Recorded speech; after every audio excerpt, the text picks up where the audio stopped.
Ready, pitch? Everybody good?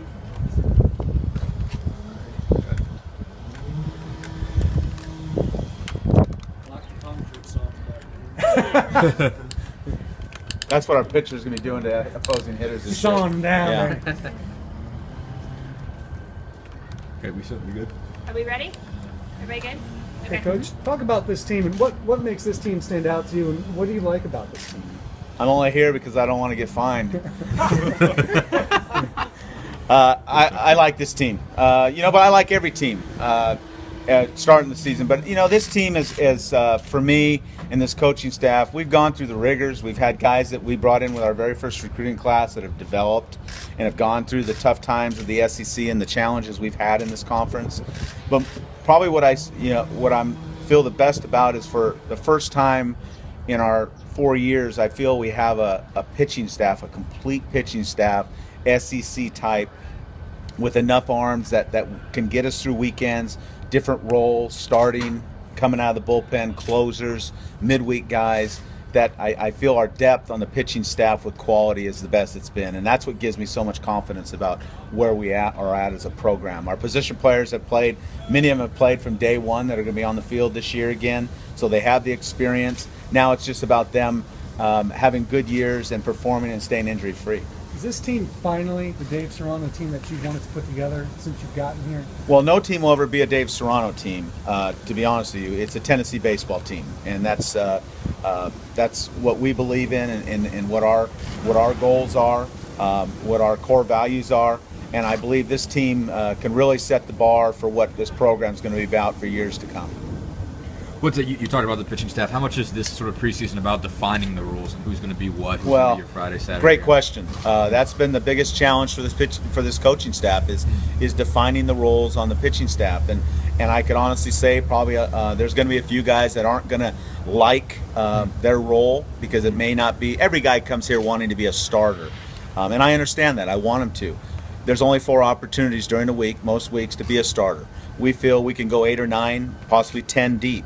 So there's going to be 6 guys that are going to have to contribute in other ways, closing a game, coming out of the bullpen, that I don't want them to ever like it, but I want them to accept it and excel at the highest level each time they get the ball. One of the things that we talk about is every guy, when he gets the ball, whatever time of game it is, he's our number 1 guy on our pitching staff at that time. He's representing our team, and he's the number 1 guy at that time. Go ahead. Was there anyone in the fall that really stood out that had a great fall? Well, I'll say Brett Marks has been number 1 throughout the fall, and his last outing last Thursday, he was pretty special. He throws strikes. He's probably, out of all of our guys, he's probably the least overpowering of any of our guys. He just pitches. He pitches down in the zone. He's got a low 3/4 arm slot. He mixes 3 pitches in, and he's been pretty good for us. And he's been the guy that's separated himself. He was a junior college transfer that came in with a lot of accolades, that kind of felt his way through last year, wasn't healthy throughout the whole year, had a great summer in Alaska, put up tremendous numbers, and has carried it over to fall ball. How is Andy Cox doing health-wise? Andy Cox is doing fine health-wise. Obviously, we went very slow in the fall. I think he's established himself in this program, that it wasn't about him and going out and winning a spot in the fall. We're bringing him back now. He's been throwing little stints, 1 inning. We'll start increasing that to 2 innings. The biggest thing for Andy is, because the time he had off, we've got to get his endurance on the mound back to what we want it to be. He's probably the biggest wild card in this whole thing. He by far is probably our most established, best guy we have coming back. And now it's just a matter of this coaching staff deciding where is he going to fit best, that can best suit this team in each and every game or a certain day on the weekend. You like your depth of your pitching staff. What about the depth of your position players? Do you feel like now you have better depth and you can go to the bench and get more out of the guys you have there? Well, why I know we've turned the corner is because the young guys that are coming in position player-wise, and even the pitchers, aren't expected to perform right away. They're able to grow up and mature through the program and maybe play behind a guy and maybe spot play in some midweek games, come off the bench late and develop. When we first got here, we were force-feeding guys right out of the gate. Whether they were ready or not, they were going to play. And great for those guys, and hopefully it bodes well for us now. But I think we do have depth in the position players, but it's going to be younger guys that'll be backing up some of our older guys. How much is the lineup defined at this point? I mean, what spots are sort of up for grabs, and where do you feel like you're solid? I don't know if there's a lot of there's always going to be jobs up for grabs each and every day. We compete every day in practice. We're evaluating every day. But I think it's pretty safe to say that we can sit down as a coaching staff and mark down 7, possibly 8 spots that are pretty solidified. They could change due to right-handed, left-handed pitchers. But I think we feel pretty good about where we're at with our position players and what roles they're going to have. But again, as we go, as the lights come on for real and they say play ball, things change. Guys' actions change. And that's the thing. We have some guys behind guys that will be pushing them each and every day. What are the 2 that you say are open right now, that are sort of wide open? Really? Well, we'll platoon behind the plate with David Hauser and Benito Santiago. I think first base with the platoon of Maggio, Derek Lance could play there, Andrew Lee could play there, and then the DH spot. We've got Andrew Lee that could be in there, Derek Lance could be in there, Stewie may be in there sometimes if we spell him in left field. So we do have some options at those spots. This year you guys enter the season as top 25, at least in one pool. I know you never really care that much about rankings, but is it nice to have higher expectations, and now that it seems that it's spreading nationwide, that people are starting to give you guys a little bit of respect? I'm most happy for the players. I think they're deserving of that. They've worked hard to get this program where it's at. I think I know they wear the uniform with pride, and I think for them going into the season, I think it's a little boost of confidence that other people outside of this coaching staff and themselves think highly of them. And I think, that's a big thing with this team will be confidence and knowing that we belong now. I know the coaching staff feels that way, but the players play the game, and they're the ones that will be put in the situations, and they've got to feel that their game is as good as any other game that we're going to go up against. Coach, last year you lost several close games, games that just one play turned the outcome of the game. Do you think just a year of experience will help the team pull out some of those close games against tough SEC competition? Yeah, I think, and how we're trying to put together the pitching staff too. I've always been a believer that the bullpen is just as important as your starters. So, and I think we saw that this year in the Major League World Series with the way the bullpens were for the Giants and the Royals. It's so important at the end of the game to have guys. It wasn't always our bullpen last year. It was things that we did as a team that we just weren't ready to make that jump yet. And I saw that, and my expectations are we are ready to make that jump, and now we'll be on the other side of those one-run games. How do you kind of see the bullpen roles shaking out, I guess, this one? Who are the guys you're looking at and saying, Well, the obvious one is Andrew Lee, because he's going to most likely be in a DH spot most of the time. He can play first base, but that's a position we could start him at DH, and then he could still close the game for us and be at the end of the game. And his stuff translates to that. He's got a good arm, really good arm. He's now almost 2 years off of Tommy John, so he's recovered tremendously. He's developed a great curveball that gives him another pitch that he really didn't have last year, an established pitch. And then again, Andy Cox is going to be the key to that. And where we put him, in a perfect world, Andy could be a closer for us. We just need to figure out if that's going to be best for this team, and a guy that we can go to in any situation, in any game. Peter Lindstrom's another guy that has really had a great fall for us and has had a great since we've come back. His stuff is electric. I think it was about maturing. He was a junior college transfer. He's been lights out for us, and I think he's a guy that I could look to as a 6th or 7th inning guy before we hand the ball off to maybe Andy or Andrew. And it'll allow our starters, which will have quality starters, to maybe only think about giving us 5 or 6 innings, which will carry over to the end of the year where we expect to play for a long time, where we won't have starting pitchers that are worn down.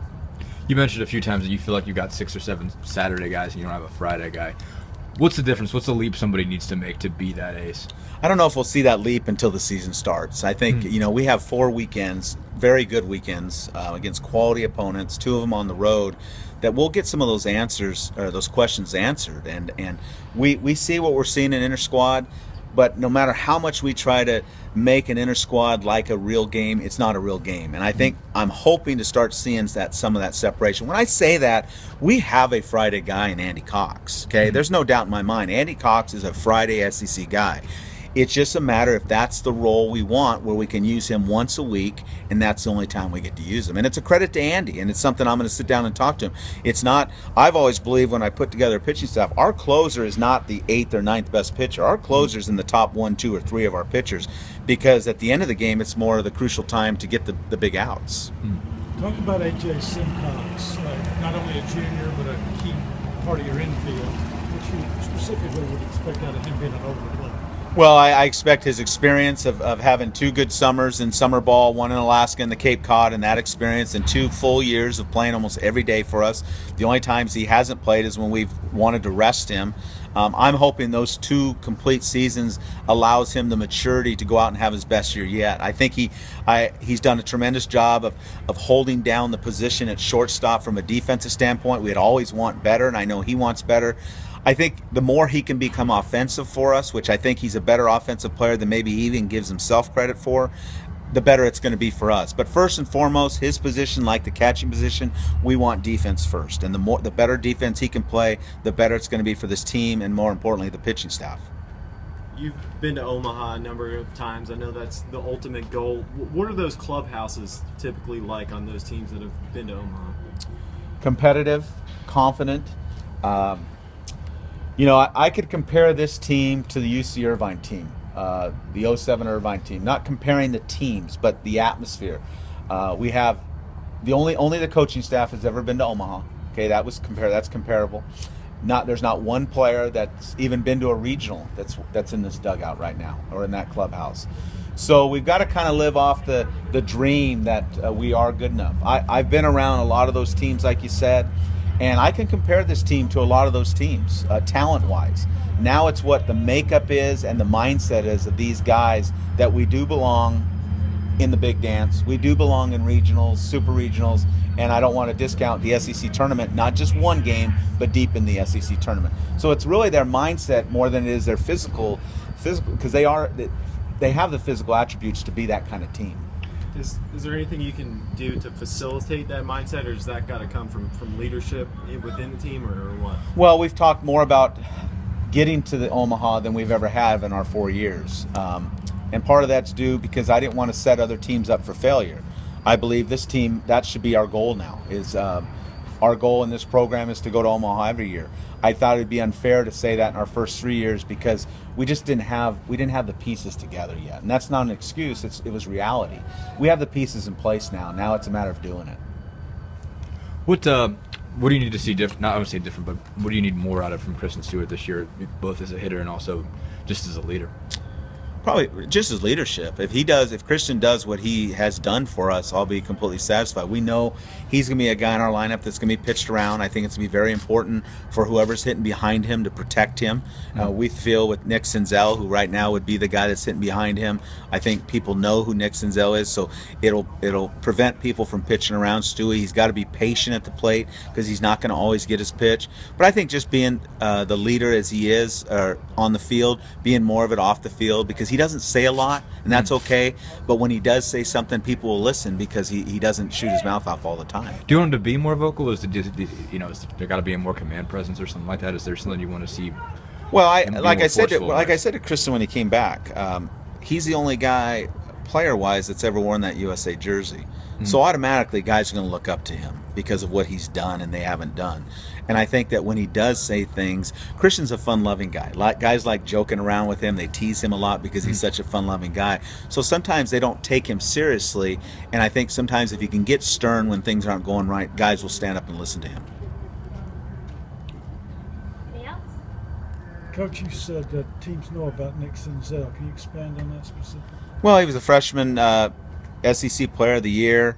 His numbers speak for itself. I think I said to my coaching staff the other day in one of our staff meetings that his presence in the box is at the level we like.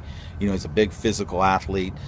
People around this league know who Nick is. His numbers speak for itself, and I think people will know who's hitting behind Christian, especially being in the 4-hole for us.